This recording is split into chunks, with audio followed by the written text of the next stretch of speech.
Hi guys, it's me, Carolyn Scott Hamilton, the Healthy Voyager, and welcome to the Healthy Voyager's Global Kitchen. Today we're making a breakfast dish, and we're making it with quinoa. Quinoa, most of the time, is dinner, lunch, a salad, but we're gonna make it breakfast style, kind of like an oatmeal. It's delicious, it's full of protein and fiber. You will love it. It'll keep you nice and full, and it tastes great. All right, so this is what you're gonna need. You're gonna need 1 cup of dry quinoa, 2 cups of coconut milk, almond milk, or cashew milk, which you can make at home and it tastes fantastic in this dish. About 2 to 3 tablespoons of agave or brown sugar, some cinnamon for sprinkling while you're cooking as well as after, and then some chopped up walnuts, some chopped up bananas, some chopped up strawberries to mix into your quinoa as well as to sprinkle onto after, and a little bit of brown sugar for the top. All right, so let's get cooking. Okay, so we're gonna go ahead and get our milk going to medium heat, and we're gonna get it boiling before I put in our quinoa. All right. And then once we get it boiling, we're gonna toss these guys in and let them fluff up. Okay, our milk is boiling, so we're gonna go ahead and put in our quinoa and get it all nice and incorporated into the milk. And let it simmer a little bit, and then we're gonna turn down the heat and let it absorb all that yummy coconut milk. All right, we're gonna cover it, turn down the heat, and let it absorb for about 15 minutes. Okay, so just before all your milk is absorbed, you wanna go ahead and add in your agave or brown sugar, whatever you're using to sweeten it with, and just sprinkle in a little bit of cinnamon. Not a bunch, because you're gonna sprinkle some in afterwards for garnish.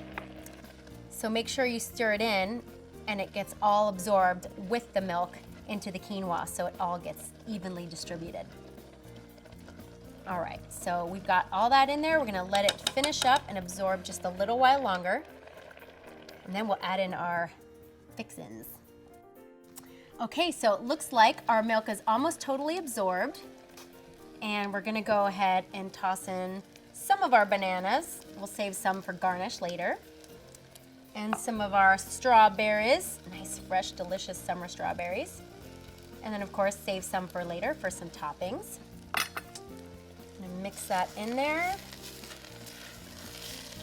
And we're also gonna turn off the heat to let it fluff up on its own just a little bit longer so that it absorbs all of the coconut milk without burning at the bottom. That tends to happen a lot when you just let it cook all the way through. It's best to take it off the burner and let it just kind of absorb on its own for one last bit. So now it's gonna absorb the flavors of the banana and the strawberries, and then we can put the walnuts in a few minutes and then put some more on for garnish. Okay, so it's absorbing a little bit more of the milk while we have the heat turned off, and the berries and the bananas. We're gonna put a little bit of crushed walnuts in there too, and we'll save some more for the end when we top it off to add some crunch.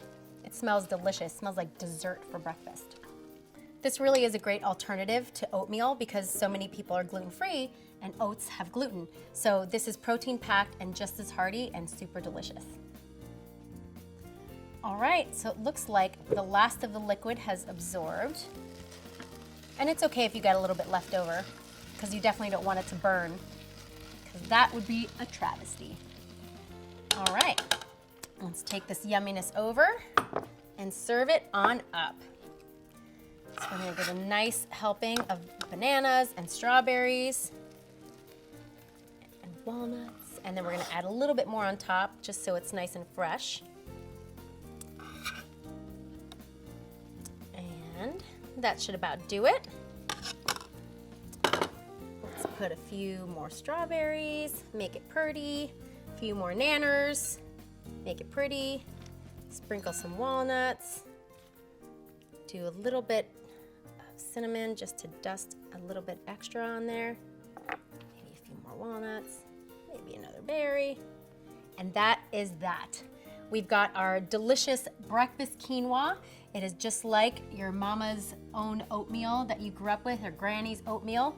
It smells like it, but for those gluten-free folks, this rocks. And for those who are looking for an alternative, super delish. Well, if you like this recipe, which I hope you do, please give me a thumbs up. And if you have any questions or requests, I love kitchen and recipe requests, put them down in the comments below. If you don't want to miss any of my recipes, please be sure to click subscribe to our channel, as well as subscribe to our newsletter at healthyvoyager.com, and check me out on social media like Facebook, Pinterest, Twitter, everything at Healthy Voyager is what you look for. And I hope to see you next time on the Healthy Voyagers Global Kitchen. Bye.